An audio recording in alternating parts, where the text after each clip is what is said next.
नमस्कार, स्वागत है आप सभी का न्यूज वॉच इंडिया पर। मैं हूं आपके साथ मेघना सचदेवा। चलिए सीधे रुक करते हैं पीएम नरेंद्र मोदी की मन की बात का। आप सबका स्वागत है।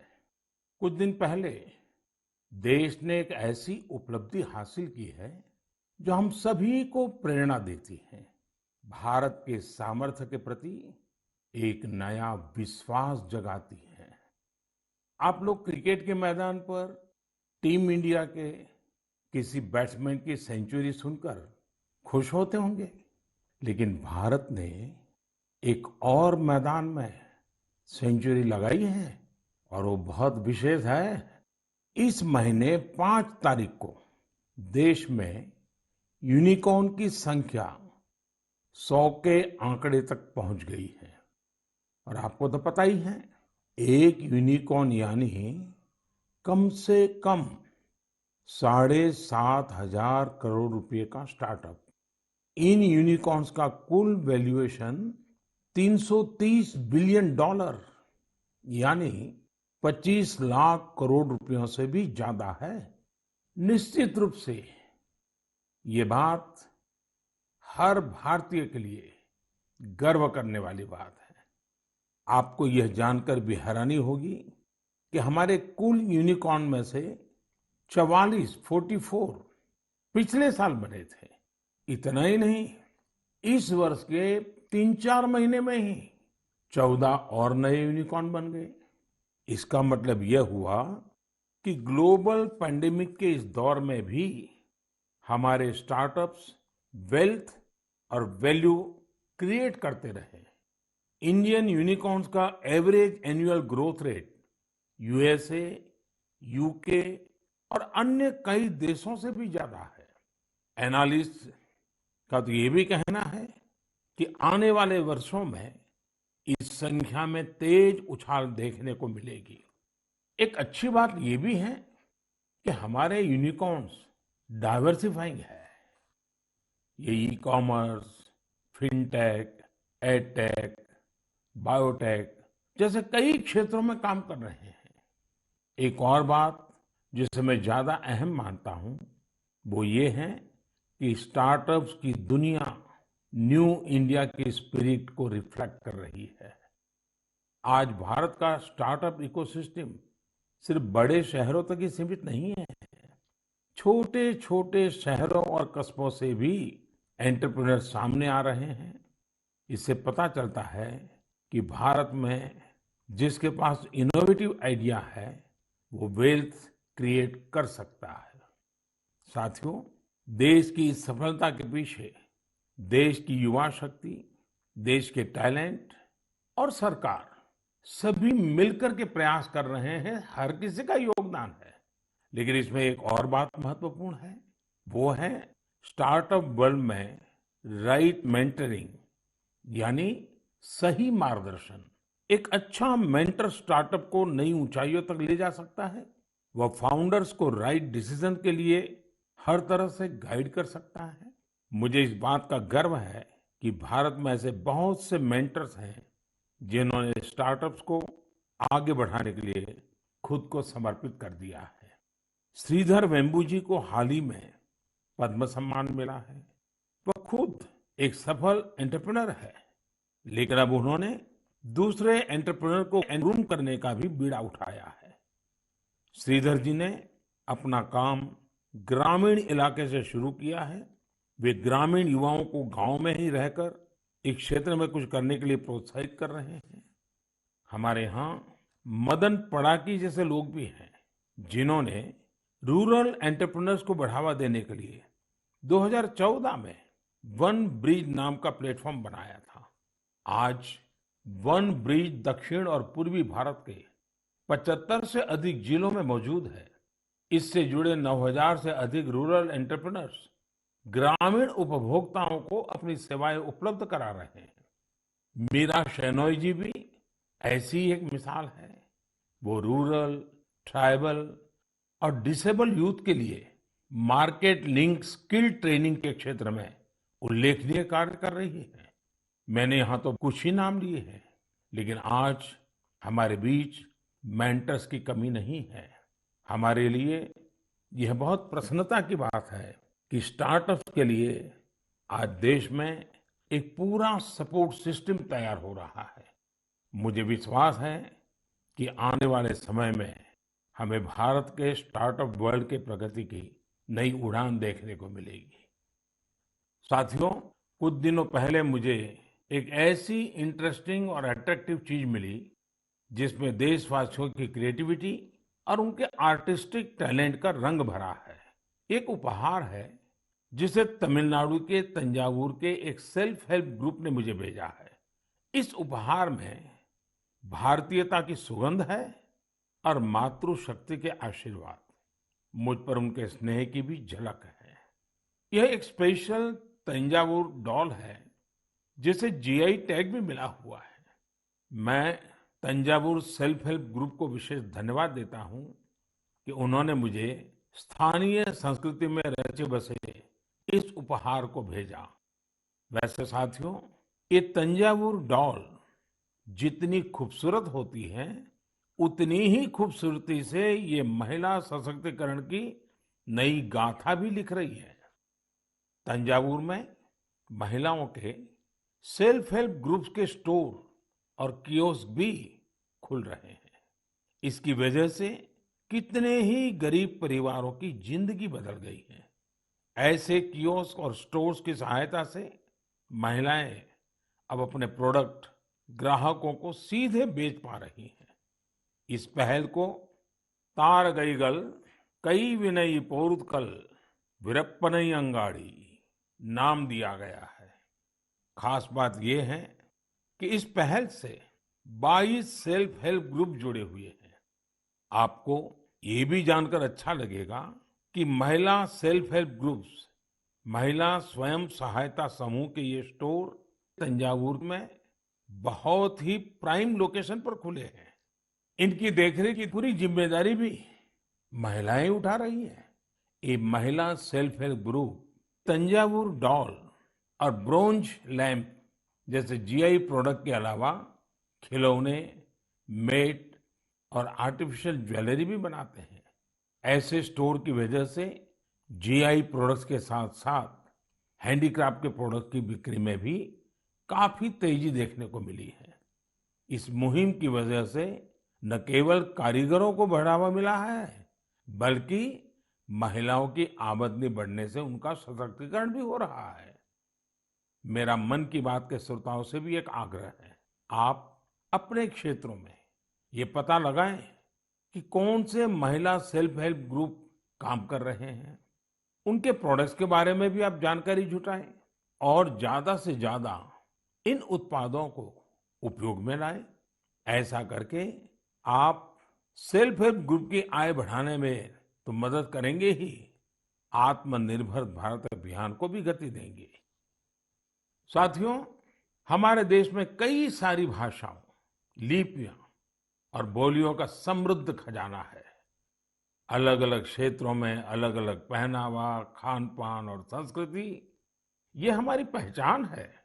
ये डाइवर्सिटी, ये विविधता एक राष्ट्र के रूप में हमें अधिक सशक्त करती है और एकजुट रखती है।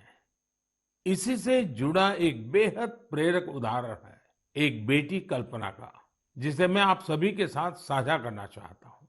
उनका नाम कल्पना है, लेकिन उनका प्रयास एक भारत श्रेष्ठ भारत की सच्ची भावना से भरा हुआ है। दरअसल कल्पना ने हाल ही में कर्नाटका में अपनी 10वीं की परीक्षा पास की है। लेकिन उनकी सफलता की बेहद खास बात यह है कि कल्पना को कुछ समय पहले तक कन्नड़ा भाषा ही नहीं आती थी। उन्होंने न सिर्फ 3 महीने में कन्नड़ा भाषा सीखी, बल्कि 92 नंबर भी मिला करके दिखाए। आपको ये जानकर हैरानी हो रही होगी, लेकिन ये सच है। उनके बारे में और भी कई बातें ऐसी हैं जो आपको हैरान भी करेगी और प्रेरणा भी देगी। कल्पना मूल रूप से उत्तराखंड के जोशीमठ की रहने वाली है। वे पहले टीबी से पीड़ित रही थी और जब वे तीसरी कक्षा में थी, तभी उनकी आंखों की रोशनी भी चली गई थी। लेकिन कहते हैं ना, जहां चाह वहां राह कल्पना बाद में मैसूरू की रहने वाली प्रोफेसर तारामूर्ति के संपर्क में आई, जिन्होंने न सिर्फ उन्हें प्रोत्साहित किया बल्कि हर तरह से उनकी मदद भी की। आज वो अपनी मेहनत से हम सब के लिए एक उदाहरण बन गई है। मैं कल्पना को उनके हौसले के लिए बधाई देता हूँ। इसी तरह हमारे देश में कई ऐसे लोग भी हैं जो देश की भाषाई विविधता को मजबूत करने का काम कर रहे हैं। ऐसे ही एक साथी हैं पश्चिम बंगाल में पुरुलिया के श्रीपति टूडू जी। टूडू जी पुरुलिया की सिद्धो कानो बिरसा यूनिवर्सिटी में संथाली भाषा के प्रोफेसर हैं। उन्होंने संथाली समाज के लिए उनकी अपनी ओल चिकी लिपि में देश के संविधान की कॉपी तैयार की है। श्रीपति टूडू जी कहते हैं कि हमारा संविधान हमारे देश के हर एक नागरिक को उनके अधिकार और कर्तव्य का बोध कराता है। इसलिए प्रत्येक नागरिक को इससे परिचित होना जरूरी है। इसलिए उन्होंने संथाली समाज के लिए उनकी अपनी लिपि में संविधान की कॉपी तैयार करके भेंट सौगात के रूप में दी है। मैं श्रीपति जी की सोच और उनके प्रयासों की सराहना करता हूँ। ये एक भारत श्रेष्ठ भारत की भावना का जीवंत उदाहरण है। इस भावना को आगे बढ़ाने वाले ऐसे बहुत से प्रयासों के बारे में आपको एक भारत श्रेष्ठ भारत की वेबसाइट पर भी जानकारी मिलेगी। यहाँ आपको खान पान, कला, संस्कृति, पर्यटन समेत ऐसे कई विषयों पर एक्टिविटीज के बारे में पता चलेगा। आप इन एक्टिविटीज में हिस्सा भी ले सकते हैं। इससे आपको अपने देश के बारे में जानकारी भी मिलेगी और आप देश की विविधता को महसूस भी करेंगे। मेरे प्यारे देशवासियों, इस समय हमारे देश में उत्तराखंड के 4 धाम की पवित्र यात्रा चल रही है। 4 धाम और खासकर केदारनाथ में हर दिन हजारों की संख्या में श्रद्धालु वहां पहुंच रहे हैं। लोग अपनी 4 धाम यात्रा के सुखद अनुभव शेयर कर रहे हैं। लेकिन मैंने ये भी देखा कि श्रद्धालु केदारनाथ में कुछ यात्रियों द्वारा फैलाई जा रही गंदगी की वजह से बहुत दुखी भी है। सोशल मीडिया पर भी कई लोगों ने अपनी बात रखी है। हम पवित्र यात्रा में जाएं और वहां गंदगी का ढेर हो, ये ठीक नहीं। लेकिन साथियों, इन शिकायतों के बीच कई अच्छी तस्वीरें भी देखने को मिल रही हैं। जहां श्रद्धा है, वहां सृजन और सकारात्मकता भी है। कई श्रद्धालु ऐसे भी हैं जो बाबा केदार के धाम में दर्शन पूजन के साथ साथ स्वच्छता की साधना भी कर रहे हैं। कोई अपने ठहरने के स्थान के पास सफाई कर रहा है, तो कोई यात्रा मार्ग से कूड़ा कचरा साफ कर रहा है। स्वच्छ भारत अभियान की टीम के साथ मिलकर कई संस्थाएं और स्वयंसेवी संगठन भी वहां काम कर रहे हैं। साथियों, हमारे यहाँ जैसे तीर्थ यात्रा का महत्व होता है, वैसे ही तीर्थ सेवा का भी महत्व बताया गया है। और मैं तो ये भी कहूंगा, तीर्थ सेवा के बिना तीर्थ यात्रा भी अधूरी है। देवभूमि उत्तराखंड में से कितने ही लोग हैं जो स्वच्छता और सेवा की इस साधना में लगे हुए हैं। रुद्रप्रयाग के रहने वाले श्रीमान मनोज बेंजवाल जी से भी आपको बहुत प्रेरणा मिलेगी। मनोज जी ने पिछले 25 वर्षों से पर्यावरण की देखरेख का बीड़ा उठा रखा है।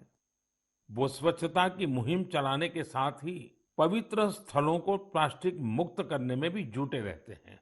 वहीं गुप्त काशी में रहने वाले सुरेंद्र बगवाड़ी जी ने भी स्वच्छता को अपना जीवन मंत्र बना लिया है।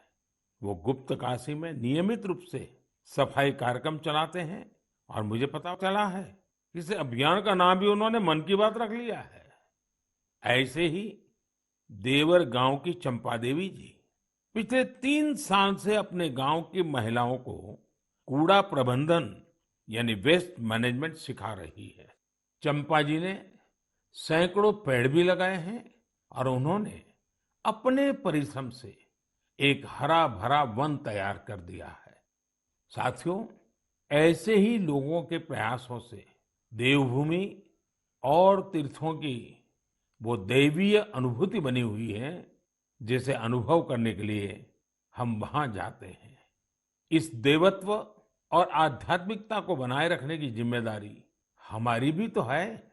अभी हमारे देश में चार धाम यात्रा के साथ साथ आने वाले समय में अमरनाथ यात्रा, पंढरपुर यात्रा और जगन्नाथ यात्रा जैसी कई यात्राएं होगी। सावन मास में तो शायद हर गांव में कोई न कोई मेला लगता है। साथियों, हम जहां कहीं भी जाए, इन तीर्थ क्षेत्रों की गरिमा बनी रहे, शुचिता, साफ सफाई, एक पवित्र वातावरण, हमें इसे कभी नहीं भूलना है। उसे जरूर बनाए रखें। और इसलिए जरूरी है कि हम स्वच्छता के संकल्प को याद रखें। कुछ दिन बाद ही 5 जून को विश्व पर्यावरण दिवस के रूप में मनाता है। पर्यावरण को लेकर हमें अपने आसपास की सकारात्मक अभियान चलाने चाहिए और ये निरंतर करने वाला काम है। आप इस बार सबको साथ जोड़कर स्वच्छता और वृक्षारोपण के लिए कुछ प्रयास जरूर करें। आप खुद भी पेड़ लगाइए और दूसरों को भी प्रेरित करिए। मेरे प्यारे देशवासियों, अगले महीने 21 जून को हम 8वां अंतर्राष्ट्रीय योग दिवस मनाने वाले हैं। इस बार योग दिवस की थीम है योगा फॉर ह्यूमैनिटी। मैं आप सभी से योग दिवस को बहुत ही उत्साह के साथ मनाने का आग्रह करूंगा। हाँ, कोरोना से जुड़ी जरूरी सावधानियां भी बरतें। वैसे अब तो पूरी दुनिया में कोरोना को लेकर हालात पहले से कुछ बेहतर लग रहे हैं। अधिक से अधिक वैक्सीनेशन कवरेज की वजह से अब लोग पहले से कहीं ज्यादा बाहर भी निकल रहे हैं। इसलिए पूरी दुनिया में योग दिवस को लेकर काफी तैयारियां भी देखने को मिल रही हैं। कोरोना महामारी ने हम सभी को ये एहसास भी कराया है कि हमारे जीवन में स्वास्थ्य का कितना अधिक महत्व है और योग इसमें कितना बड़ा माध्यम है। लोग ये महसूस कर रहे हैं कि योग से फिजिकल, स्पिरिचुअल और इंटेलेक्चुअल वेलबीइंग को भी कितना बढ़ावा मिलता है। विश्व के टॉप बिजनेस पर्सन से लेकर फिल्म और स्पोर्ट्स पर्सनालिटीज तक, स्टूडेंट से लेकर सामान्य मानवी तक, सभी योग को अपने जीवन का अभिन्न अंग बना रहे हैं। मुझे पूरा विश्वास है कि दुनिया भर में योग की बढ़ती लोकप्रियता को देखकर आप सभी को बहुत अच्छा लगता होगा। साथियों, इस बार देश विदेश में योग दिवस पर होने वाले कुछ बेहद इनोवेटिव उदाहरणों के बारे में मुझे जानकारी मिली है। इन्हीं में से एक है गार्डियन रिंग। एक बड़ा ही यूनिक प्रोग्राम होगा। इसमें मूवमेंट ऑफ सन को सेलिब्रेट किया जाएगा। यानी सूरज जैसे जैसे यात्रा करेगा, धरती के अलग अलग हिस्सों से हम योग के जरिए उसका स्वागत करेंगे। अलग अलग देशों में इंडियन मिशंस वहां के लोकल टाइम के मुताबिक सूर्योदय के समय योग कार्यक्रम आयोजित करेंगे। एक देश के बाद दूसरे देश से कार्यक्रम शुरू होगा। पूरब से पश्चिम तक निरंतर यात्रा चलती रहेगी। फिर ऐसे ही ये आगे बढ़ता रहेगा। इन कार्यक्रमों की स्ट्रीमिंग भी इसी तरह एक के बाद एक जुड़ती जाएगी। यानी ये एक तरह का रिले योगा स्ट्रीमिंग इवेंट होगा। आप भी इसे जरूर देखिएगा। साथियों, हमारे देश में इस बार अमृत महोत्सव को ध्यान में रखते हुए देश के 75 प्रमुख स्थानों पर भी अंतर्राष्ट्रीय योग दिवस का आयोजन होगा। इस अवसर पर कई संगठन और देशवासी ने अपने अपने स्तर पर अपने अपने क्षेत्र की खास जगहों पर कुछ न कुछ इनोवेटिव करने की तैयारी कर रहे हैं। मैं आपसे भी यह आग्रह करूंगा इस बार योग दिवस मनाने के लिए आप अपने शहर, कस्बे या गांव की किसी ऐसी जगह चुने जो सबसे खास हो। ये जगह कोई प्राचीन मंदिर और पर्यटन केंद्र हो सकता है, या फिर किसी प्रसिद्ध नदी, झील या तालाब का किनारा भी हो सकता है। इससे योग के साथ साथ आपके क्षेत्र की पहचान भी बढ़ेगी और पर्यटन को भी बढ़ावा मिलेगा।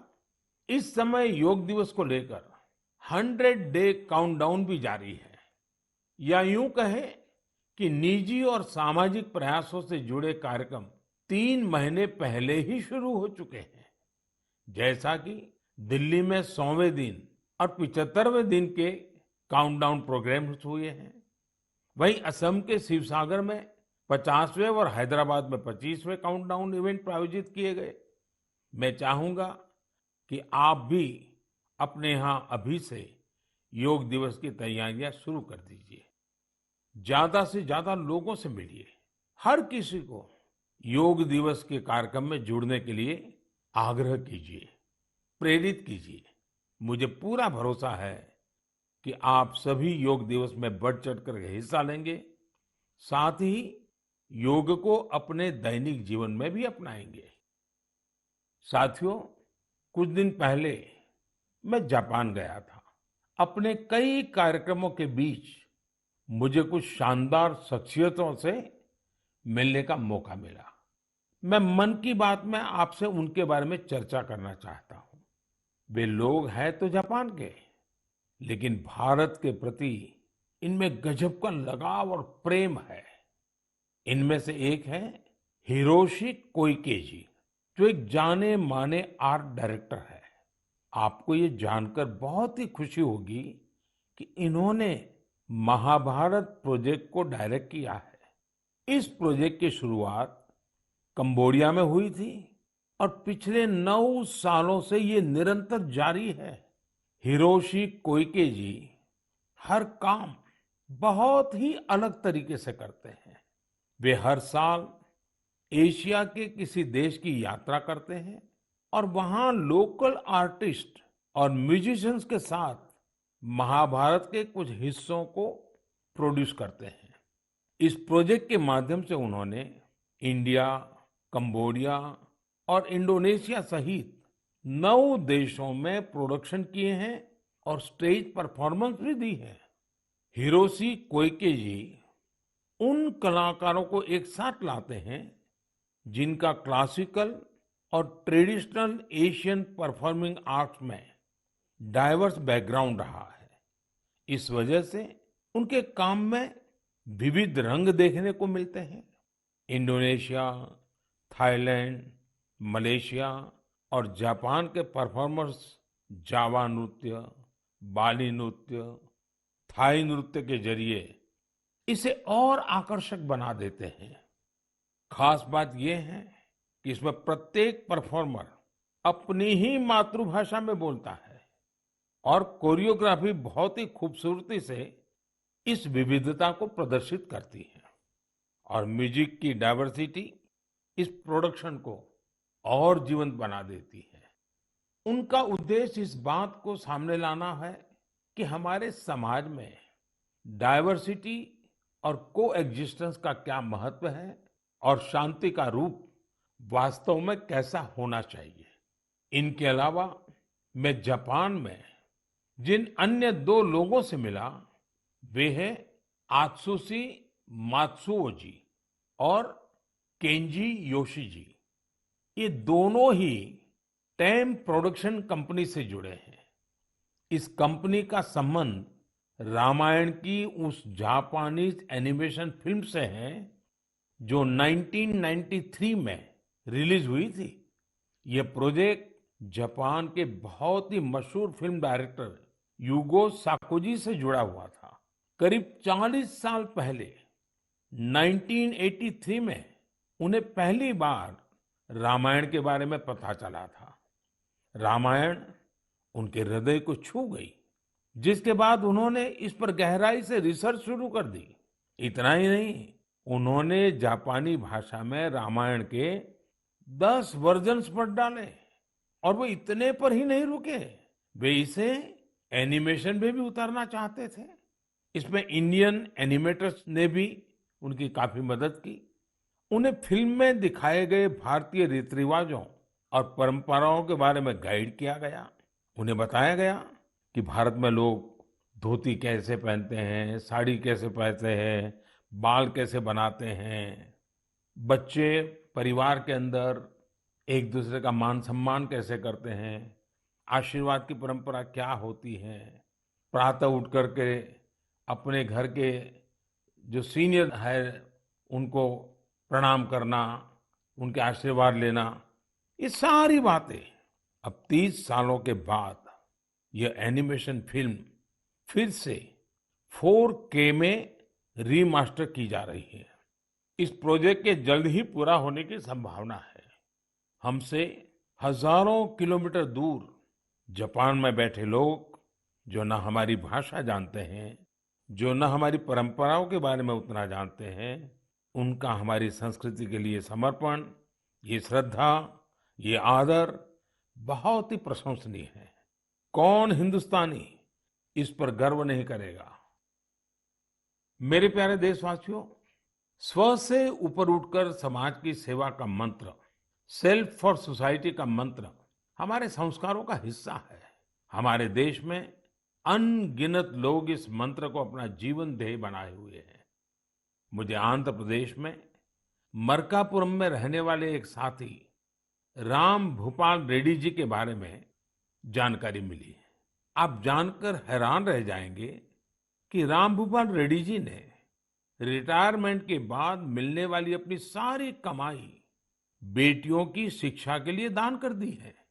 उन्होंने करीब करीब 100 बेटियों के लिए सुकन्या समृद्धि योजना के तहत खाते खुलवाए और उसमें अपने 25 लाख से ज्यादा रुपए जमा करवा दिए।